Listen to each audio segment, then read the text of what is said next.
Welcome to the meiosis cell division. Today, I'm going to model how a diploid cell that I'm showing right here becomes haploid gametes. Now, when we look at meiosis cell division, this is really a specialized type of cell division that is involved in sexual reproduction. And so we're going to take this specialized cell and we're going to eventually make the gametes the sperm and the egg.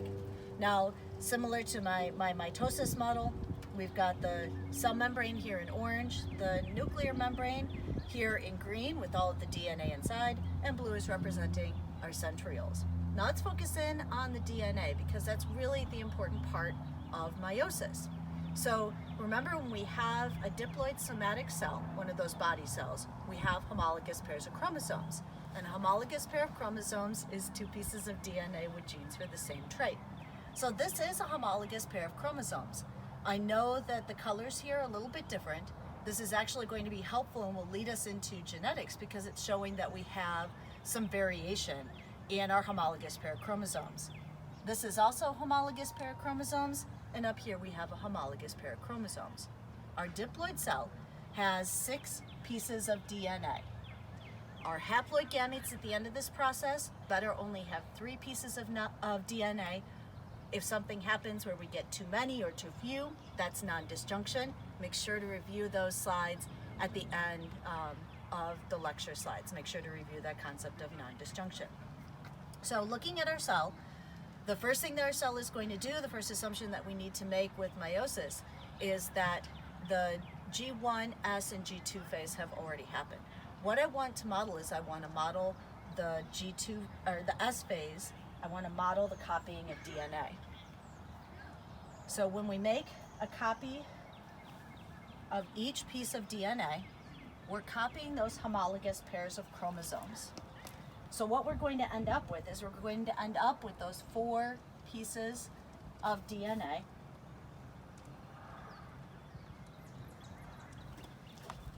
The DNA is going to get condensed into chromosomes, and the centromere, that rubber band of proteins, is going to wrap around and make our sister chromatid structures. Now remember, when we have sister chromatids, when we have these 4 pieces of DNA, the copied homologous pair of chromosomes, that what we have is a tetrad. And the reason why this is important is because when all of this DNA is together, crossing over can happen. In other words, this little yellow piece off of this little yellow piece on my sock, this piece of DNA could break off and swap with this little white piece over here. Now, swapping genes should make us feel a little bit nervous. What if at the end our gametes don't have all the genes that we need to make the organism? Won't our organism end up screwed up? But when we have this tetrad and this crossing over is happening, this is actually going to be okay because these are homologous pairs of chromosomes. They all have genes for the same trait, so when they start swapping back and forth, we'll get some variation. Our kid may not look exactly like our parent, and everything will be okay. They'll still get all the genes that they need to be the organism that they're going to be without any unusual or unexpected traits or characteristics.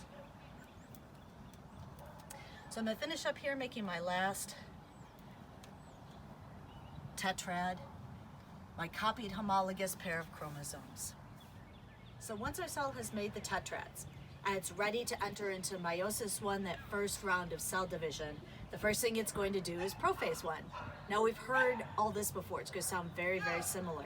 The big difference that we're going to see is that the name of the DNA, the form of the DNA, is changed from what we have seen in prior cell division processes. So for prophase 1 of meiosis 1, our nucleus is going to disappear. Our centrioles are going to move to opposite sides of each other. Microtubules are going to attach onto those centrioles and they're going to reach out, and this time they are going to catch our tetrads. Now remember, when our DNA is in the form of a tetrad, crossing over can still happen, so we still have the opportunity to get some genetic variation. Once our cell has completed prophase 1 and all of our microtubules have caught those tetrads, it's next going to enter into metaphase 1. In metaphase 1, this is where our microtubules are going to line our tetrads up in the center of the cell. Now again, our DNA is in the form of tetrads, and so crossing over can occur. Once all of our tetrads are lined up in the center of the cell, the next step is anaphase 1. During anaphase 1, our microtubules are going to tear our tetrads apart. They're going to move the dyads to opposite sides of the cell. So again, if I were in the classroom and doing this on the dry erase board, those microtubules would be disappearing as I tear the tetrads into individual dyads. At the end of anaphase 1, our cell is going to enter into telophase 1. This is where a new nucleus is made around our dyads. Cytokinesis happens to separate our cell into two separate cells. And our cells are going to actually enter into interkinesis. Now, interkinesis could be thought of as a type of intermission for our cells. This first round of cell division took a lot of energy. During interkinesis, our cells are going to make more energy, read and express some genes, and essentially prepare for that second round of cell division. So during the second round of cell division, our cell is going to enter into prophase 2 of meiosis 2. And we've seen this all before. Our nucleus is going to disappear. Our centrioles are going to move to opposite sides of the cell. Microtubules attached to those centrioles reach out and catch our dyads. Now remember, we have to keep using this term dyads. That term dyad communicates that we have a sister chromatid, that we have two pieces of DNA that may have swapped genes. We may have genetic variation. Once our microtubules have caught our dyads, our cells enter into metaphase 2. During metaphase 2, our microtubules align our dyads up in the center of the cell.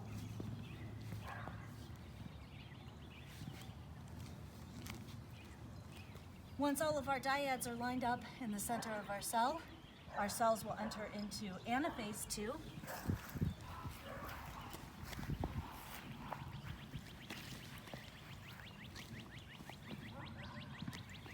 During anaphase 2, our dyads get torn apart into individual chromosomes.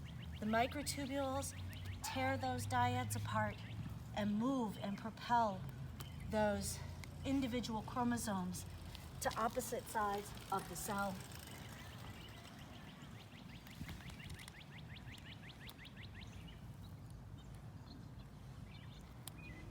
And at this point, visually, telophase 2 starts to look inevitable. During telophase 2, new nuclei will form around our individual chromosomes. Those individual chromosomes will start to unwind into chromatin. Cell will start reading and expressing genes.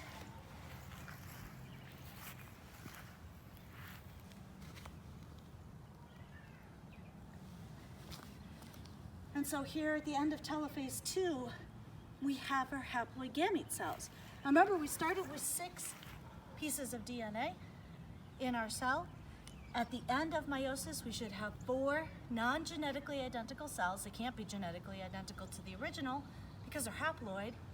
I have 3 pieces of DNA in every single cell. The next step would be fertilization.